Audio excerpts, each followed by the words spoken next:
Hello everyone, Curly here, and welcome to my video of my first ever Nuzlocke of any Pokemon game ever. I'm not sure why I've never attempted this before, but you know, now's as good a time as any. After all, I have been getting back into Pokemon recently, and this seemed like the next step to take after replaying all my old favourites. Anyway, for those of you who don't know what a Nuzlocke is, then here are the rules. First off, if a Pokemon faints, then it's dead. I've got to put it in the box or release it, whatever. The point being, if it faints, then I can never use it again.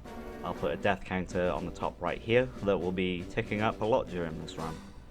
Secondly, I can only catch the first Pokemon I encounter in any route. I'm playing with a slight variation on this rule, however, which lets me re-roll encounters if I've already caught either that Pokemon or a Pokemon in that evolution chain. I wasn't too sure if this included Pokemon that I've caught that have since died, but that's how I played it. Oh, and also, if I find a shiny, then I'll catch it, but I won't use it, because shinies are cool. Another optional rule I'm playing with is that I can't use items in battle, but held items are fine. Oh, and obviously I have to nickname all my Pokemon, so it's all the more heartbreaking when they inevitably die. And with that, we name our rival PP and start the challenge. After being dragged to Professor Oak's lab, I decide to make Bulbasaur my starter. Obviously, it's the best start of the region, Charmander fans don't even at me, but it'll also make the first two gyms significantly easier. I name him Onion, and then our first fight with PP ensues, and the Charmander crits, because of course it does. And that's our first step of the run, RIP Onion. I boot up the game again, this time naming my Bulbasaur Cabbage, hoping for better luck in the rival fight this time, and nope. The Charmander gets another crit, and subsequently Cabbage dies. RIP. Third time's a charm, and this time I name my Bulbasaur Broccoli, and Broccoli turns the tables on PP and gets a crit, gaining me the ability to actually play the game. Thank you, Broccoli. After I run some errands for Professor Oak, I get myself a Pokédex, and more importantly some Pokéballs, and on Route 1 we get our first encounter, a Rattata that I name Giant Rat because he makes all of the rules. My first reality check of the run comes when I realised I didn't bring any antidotes or potions into Viridian Forest, so I was terrified I would be poisoned and then unable to make it out alive, but luckily the first battle ends with no fatalities. However, I instantly forget again and go into another battle, which thankfully has the same results. After finally getting some antidotes and potions, head back into Viridian Forest with more confidence, catch myself a Weedle I name Ambrose, as well as a Caterpie on Route 2 which I name Boxbug, because I reason a Beedrill is going to be better than a Butterfree, so it's going to live in the box. And with that, and after a tiny bit of grinding, I go to face Brock, the first gym leader. And Brock's gym was completely destroyed by Broccoli, so that was really easy. I tell you what wasn't easy though, was this trainer fight. Broccoli misses 2 tackles in a row, tackle having only a 5% chance of missing by the way, which immediately puts me into a bad position, and I start panicking. There's no way Broccoli can survive long enough to kill this last Pidgey, but also no way Giant Rat or Ambrose can handle it given their low levels. To avoid losing Broccoli, just like the USSR, I send bodies towards the front line to do as much damage as possible. Ambrose goes down, as does Giant Rat. Broccoli is faster than Pidgey and one tackle will finish it off, which it does, winning us the battle, but you know, at what cost. RIP Giant Rat and Ambrose. Good news for Boxbug though, who now gets to come out of the box and join my party. After a bit of grinding, Boxbug evolves, as does Broccoli, and Boxbug again. I catch a Nidoran on Route 3 which I name Tyre, and I'm really happy about this, as I know Nidoking is going to be really powerful and help me a lot during the run. I proceed to brutally murder my first encounter in Mount Moon, a Geodude, RIP. Tyre then double kicks a bunch more rocks and evolves, and I decide to wait till it levels up a bit more before evolving it into a Nidoking. Take the Helix fossil here because praise Helix, and catch an Ekans that I name Rattle on Route 4, and then proceed to grind before tackling the rival fight. So I'm kind of afraid of this fight, but I go into it knowing that I've got some solid Pokemon, so I'm not super nervous, but anyway. PP sends out Pidgeotto, whilst I send out Tyre. Tyre does some fair damage with double kick and gets Pidgeotto down to lower health, even after some misses due to sand attack. Pidgeotto goes down but it's close, and Tyre has already lost more HP than I expected at this point. Abra has no attacking moves, so I send out the insanely underleveled Rattle to deal with it and get some easy XP. Rattata comes out and I switch to Tyre, who easily takes it down with a double kick. And now for Charmander. This is a little tricky, as Tyre isn't very healthy at the moment, and he was going to be the one that was going to take it on. I send out Boxbug, who I pray can tank one Ember whilst it poisons Charmander, which it does. I then switch to Broccoli into a pretty nasty Ember. I decide to risk a crit and use Leech Seed, basically planning on whittling the Charmander down with chip damage. However, my team isn't looking so healthy, and I'm starting to get nervous. Even with Leech Seed healing, Broccoli won't survive another Ember, so I send out the undamaged Rattles, tank an Ember, and let chip damage eat away at Charmander. Stupidly, I switch out here when I should have just sacrificed Rattle, but I thought the Tyre could take another Ember. Stupidly, and I lose potentially my best Pokemon at this point. Well, now that I get a free turn, Boxbug can come out, I outspeed the Charmander and finish the battle, but oh man, what a stupid move on my part. If I had left Rattle in, then Tyre would still be alive, but he's going in the box, and then I cry myself to sleep. My day gets even worse when I'm not given the option of joining Team Rocket. I then proceed to catch an oddish named Beetroot and a Pidgey called Burby, who almost immediately dies to a crit, RIP. Mrs. Jim goes about as well as you'd expect it to, both with Staryu and Starmie going down to a few Vine Whips apiece. On my way to Vermilion City, I catch a Meowth called Capitalism, and then Capitalism gets killed by an undercover KGB agent. At this point, I'm getting a little annoyed at losing Pokemon. Most of the time my newly caught Pokemon have died, it's because I just wasn't paying attention whilst grinding. But oh well. To get some more boys on my team, I fish up a Magikarp named Sploosh, and then decide to head to the Diglett Cave, pray I don't encounter a high level Dugtrio, and narrowly catch a Diglett called Potatoes. Potatoes will be invaluable in our fight against Lieutenant Surge, so I'm happy I caught it. I also catch a Sparrow called Boeing. I then head to... Wait a minute. Boxbug died. Boxbug died during a small grinding session against a wild Pidgey, and I was so annoyed because I was just mindlessly spamming Confusion and didn't consider that a crit Gust would kill me, and I just decided to ignore it and continue.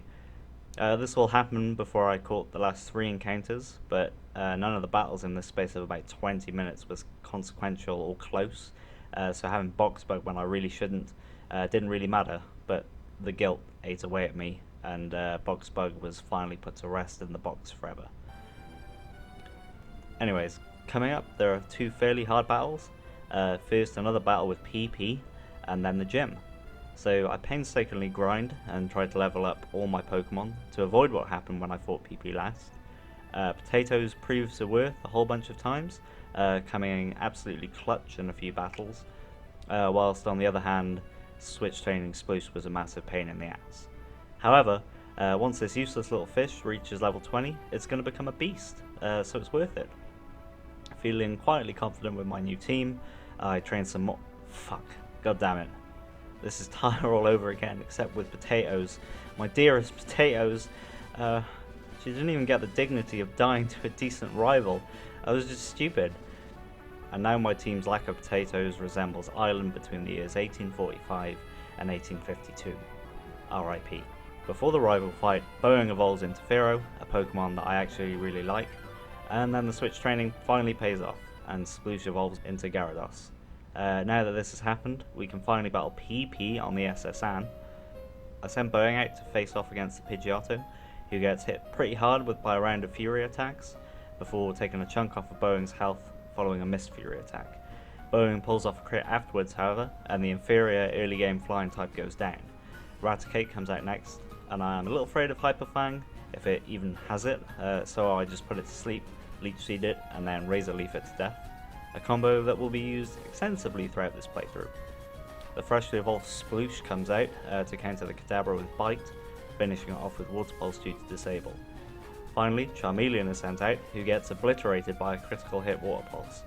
While I'm glad this fight was fairly easy, in part due to my comparatively high level team, I'm a little annoyed that my fear for this fight basically killed Potatoes, as at level 23, the level she died at, she was easily ready to take on both PP and Lieutenant Surge. I was too careful. I can now fight Lieutenant Surge, but I really want a ground type move to counter him. My only other option is to use Broccoli, who is pretty over leveled at this point, to Sleep Powder and Razor Leaf his Pokemon. This could work, but a few misses would let him double team spam and make him really hard to hit. I remember that I never actually went to Route 22, which has Mankey in it, who can apparently learn Dig. So I travel to the Diglett Cave, pray I don't encounter a high level Dugtrio, travel to Route 22 and catch a Mankey called Harambe. I teach it Dig, enter the Diglett Cave, pray I don't encounter a high level Dugtrio, and shit, there it is. Luckily, I lead Sploosh, who is immune to its ground type moves, so it goes down pretty easy. However, an arena trap Dugtrio of that level could have easily been more of a problem, so I was right to be scared. Oh, and guess who dies to a wild Pidgey because I wasn't paying attention to what I was fighting? That's right, it was Harambe. Taken from us again, this time due to my own negligence. I'm sorry everyone, I hate myself. Hashtag dicks out. After sifting through a whole bunch of bins for whatever reason, I finally face off against Lieutenant Surge, but since Broccoli is excessively high level at this point, a combination of Leech Seed, Sleep Powder and Razor Leaf cut through his whole team, winning us a fairly easy third gym badge. Once again, my overly cautious approach to the gym ended up killing Potatoes and Harambe, so while I'm happy it was easy in the end, I'm not so pleased about messing up. But oh well, it's my first attempt, so I'll continue onwards. On my way to Lavender Town and beyond, I catch a Voltorb called Powerball, which is apparently extremely fast, so should come in useful. And I catch a Screaming Zubat called Edward. I accidentally kill a Growlithe on this stretch of the journey also. Edward evolves to Scream even more, and I steal an Eevee from this guy, which I called Satopolis. Satopolis immediately gets given a Firestone to evolve into a Flareon, because I need Flamethrower for Erica. And now it's time to take a brief pause in the Pokemon action to play those motherfucking slots, yo! Boy! Funds on dollar bills, yo. Get that money. After spending literally an hour or so in game playing with slot machines, I buy Flamethrower and head to Erica's grass type gym. Check my watch, it's 4:20. Time to blaze it. Erica leads a victory bell, which I wasn't expecting, and Edward gets himself into a bit of a pickle. So Satopolis comes out, takes a defense drop and gets poisoned. Luckily Flamethrower makes light work of the victory bell in the Tangler, and one more Flamethrower doesn't kill the Vileplume. Acid gets thrown at Satopolis, and the poison damage finishes him off. Ouch. This was supposed to be a really easy gym. Anyway, I switch Bowing in whilst Erica just heals Vileplume, and the speedy Bowing takes it down with 2 Error Laces before it can do anything else, winning us a disappointing 4th gym badge. I gotta beat up Team Rocket to feel better about the fact I wasted hours in game grinding for Flamethrower, but ultimately I guess I only wasted my time, which is worthless. Anyway, I can still find a Growlithe here if I want to fire it. Fuck! Next we've got to fight PP again in the Pokemon Tower, and honestly, PP, I don't care if you were here mourning your dead Rattata, I'm still pissed about losing my Flareon, so I swear to God I will kill again. PP sends out Pidgeotto, and I answer with Powerball, who easily outspeeds it and takes it out with 2 Shockwaves. Gyarados is out next, who hits a nasty Thrash after a powerful Shockwave. I switch out to Bowing here, I'm not really sure why, because Powerball would hit first, but regardless she tanks the Thrash and then takes the Gyarados down with an Aerial Ace. Execute meets a similar fate, Sploosh one-shots the Kadabra with Bite, and rounds the Charmeleon with Water Pulse. Easy win. Yeah, look, I know that I was really over-leveled for this battle, but I haven't forgotten what happened in the last rival fight.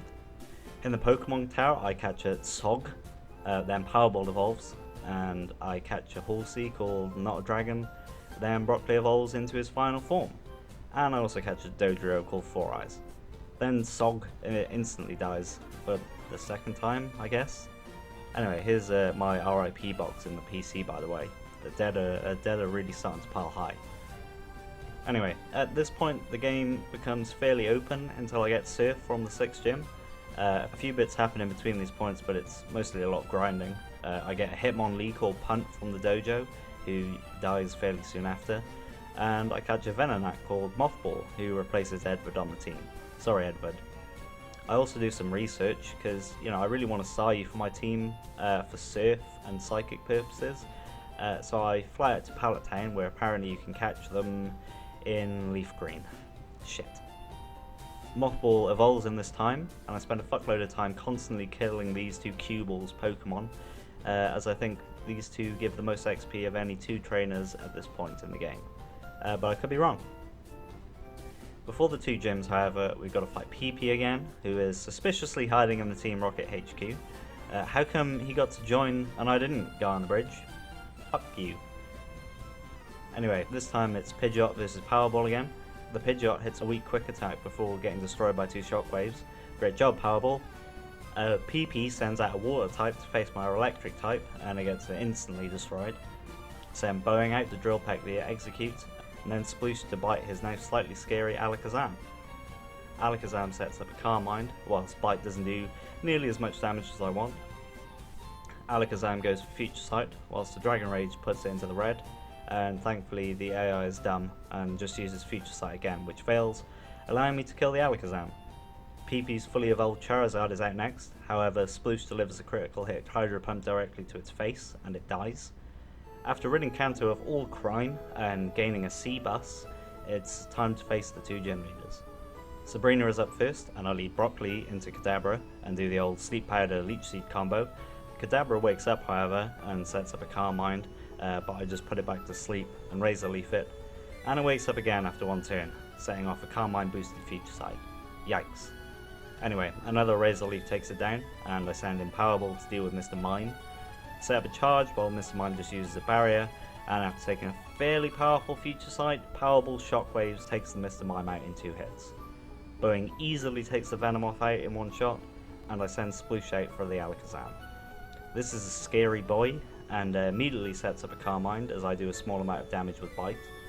Calm Mind boosted Psychic does immense damage as Dragon Rage takes a good chunk out of Alakazam's HP, and you know, for some reason I send Bowing out to deal with it instead, who gets hit with a Psychic and oh god, please no, oh shit Bowing, you hero. What a fucking win. No deaths too. Hopefully this trend continues with Koga. Luckily for this fight, I do have a Psychic type, Mothball, who he might be a little bug, but I have a plan. See, these coffins have self-destruct, so to avoid potential upset, all I gotta do is sleep powder them, then Psybeam those little shits to death, which works for the first one. Muck comes out after the first coughing, who is a good boy and sleeps through the 3 turns it takes for Psybeam to kill it. Second coughing comes out, and since I know I can one-shot it, I don't even bother putting it to sleep. The wheezing I do, however, and despite the fact Koga wakes it up with a full heal, it's an easy 2 Psybeam kill for Mothball, who has solidified himself as a key member of my team with that solo sweep. Looking ahead now to the Elite Four, I realise I might need a fighting type Pokemon to deal with the ice types of Lorelei. Remembering I technically have an encounter in Viridian City, I fly over to catch a Poliwhirl called Spirograph, who will replace Seabus in the team. Sorry Seabus, you were hardly mentioned, and you will be forgotten. Just like Edward. Oh shit, I remembered it. Nothing much happens between here and Blaine's gym, and funnily enough, not much happens in Blaine's gym either, but before that, I catch a Psyduck in the Seafoam Islands called Lemonade, my Helix fossil gets revived and is named Twitch.tv, and I catch a coughing called Fart Joke. Anyway, can you guess how Blaine went? If you guessed every single one of them got one shot by Sploosh's Surf, then you'd be wrong, because Arcanine actually took 2 hits. One brought it into the Hyper Potion range, and then the second crit and drowned it. Next up is the 8th and final gym leader, which is Ground type, which is also weak to Surf. Can you guess how that one is going to go? After telling Bill fuck off to his offer for a free island getaway, and after a little grinding, we arrive at the gym.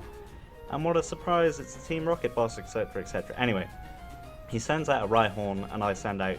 wait. Oh. Anyway, Sploosh wipes out every one of Giovanni's Pokemon with a single Surfer piece. At this point, I'm feeling nice and confident before the Elite Four. My team are pretty strong, I've got good counters to everything it's going to throw at me, there's no way I can... oh god damn it. Alright, I gotta admit, this pissed me off a little, and this bad mood continued as I walked towards the Pokemon League. And lo and behold, PP was waiting there for me. Screw you, PP. This fight should go easy, right? Pidgeot meets Powerball once again, and as you'd expect, Powerball easily wins the exchange with 2 Shockwaves. Next up is Rhyhorn, who dies to a single Razor Leaf from Broccoli. Next up is Alakazam, who I plan on putting to sleep, then taking out before it can get a Psychic off. The Alakazam outspeeds me, however, and sets up a Carmine before I can put it to sleep. Strength knocks it into low HP territory, and then of course it wakes up. And a Carmine boosted Psychic takes out Broccoli. Broccoli, my companion since the beginning of my journey, dead before my eyes. I'm distraught at this point, and my bad move from losing Spirograph only gets worse from here. Send out Sploosh to deal with it, and Bite brings it to 1 HP, because of course it does. Sploosh will die from another Psychic, so I switch out to C-Bus to get Sacrifice, so I can get a safe switch to Powerball, who will outspeed the Alakazam and kill it. However, it decides to just use Feature Sight instead, twice, which means C-Bus kills the Alakazam with a Body Slam. Good job, C-Bus, I guess? Bowing's up next to draw Pack the Execute to death. However, I'm still not feeling very happy. Send out Powerball to deal with a Gyarados and forget about the Future Sight attack, and Powerball dies. At this point, I kinda just don't care anymore. Bowing is a beast and takes out the Gyarados, however, in 2 hits, and then I send my own Sploosh out to deal with the Charizard. And what do you know, this time Sif doesn't one-shot him, and a high roll Flamethrower kills Sploosh. Yep, that's half my team gone. Bowing comes out and finishes the battle, but holy shit, what a mess. I won the battle, sure, but I don't really want to continue at this point. Like, half of my team, including my starter, are gone, and the only core members to survive are Bowing and Mothball, and I can't be bothered to grind up the Pokemon in my box. Man, this sucks. I tried so hard and I got so far, but in the end it didn't even matter, and I tripped up on nearly the last hurdle because of overconfidence. Despite the fact I felt pretty bad about this, I did take into account that this is literally my first attempt at a Nuzlocke, so, you know, getting this far before failing or quitting ain't a bad job. I do, however, want to see the game out, so I make the decision to continue as if all the Pokemon I was going to use in my final team didn't die, which includes Spirograph. I'm still going to count the Nuzlocke as invalid even if I do beat the game, however I would like to see if I could have, and it seems like a waste to just abandon the game here. So with that decision made, I make my way to the Elite Four, and before I face them, here's an overview of my team.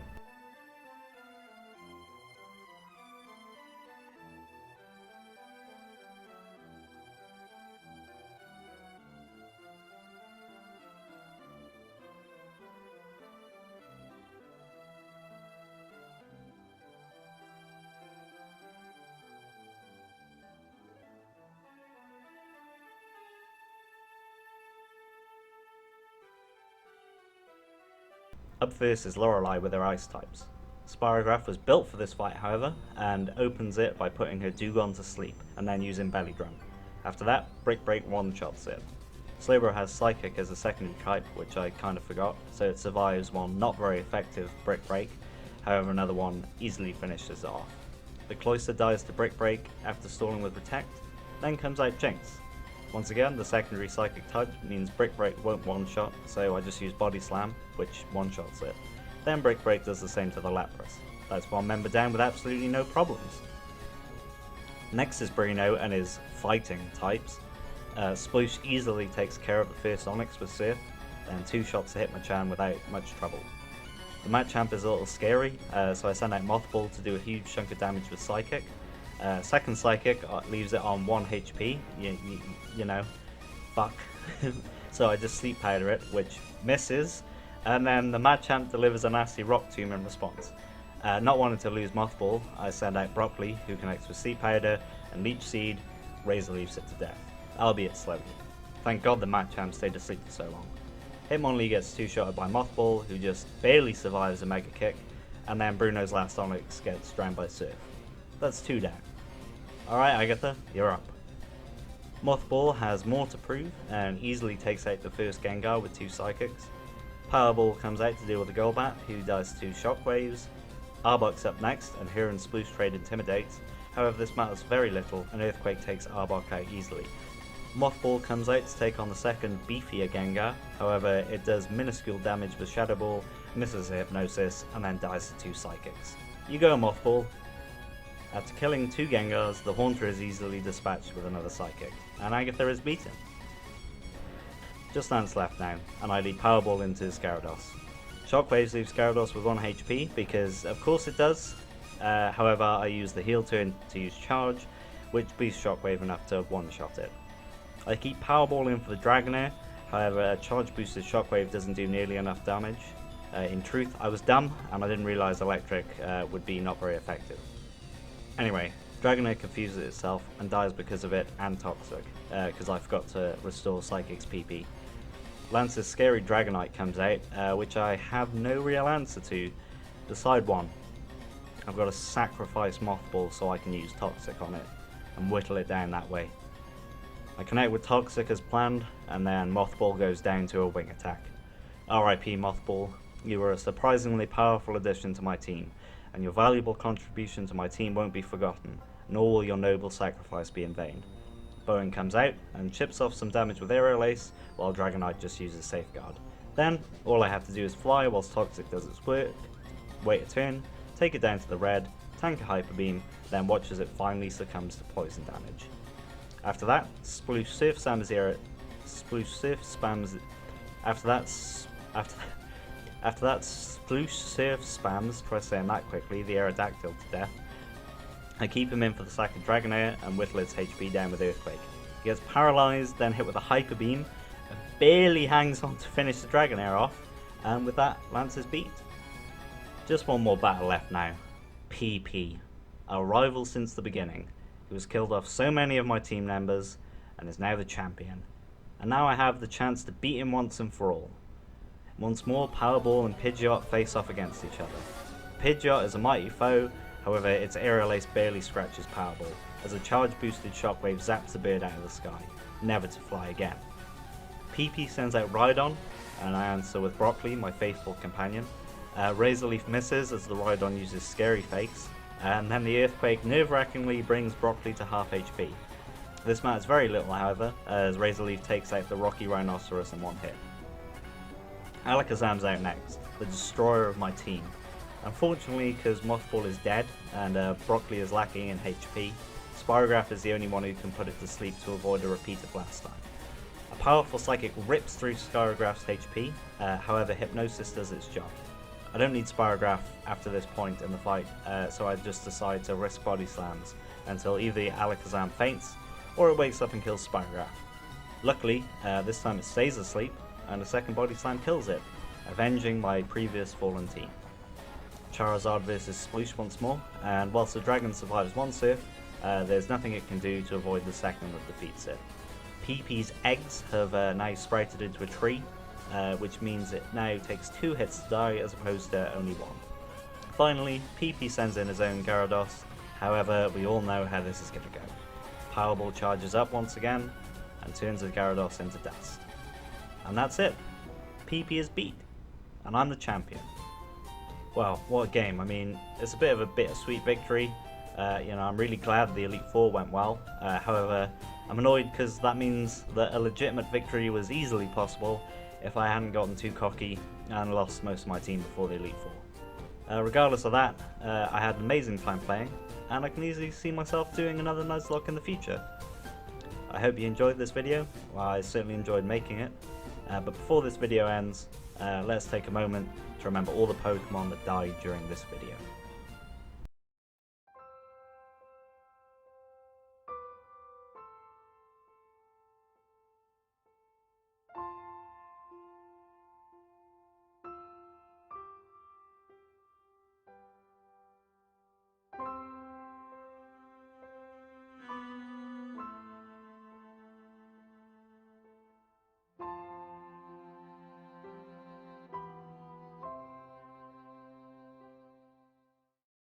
RIP. And with that, that's the end of the video. I'd just like to say a quick thank you to everyone who's watched this. This video took quite a lot of effort to make, so I'd really appreciate it if you did the YouTube thing of liking and subscribing. But I don't really care that much. I'll probably make another one of these regardless. Anyway, I shall see you all next time. Bye bye.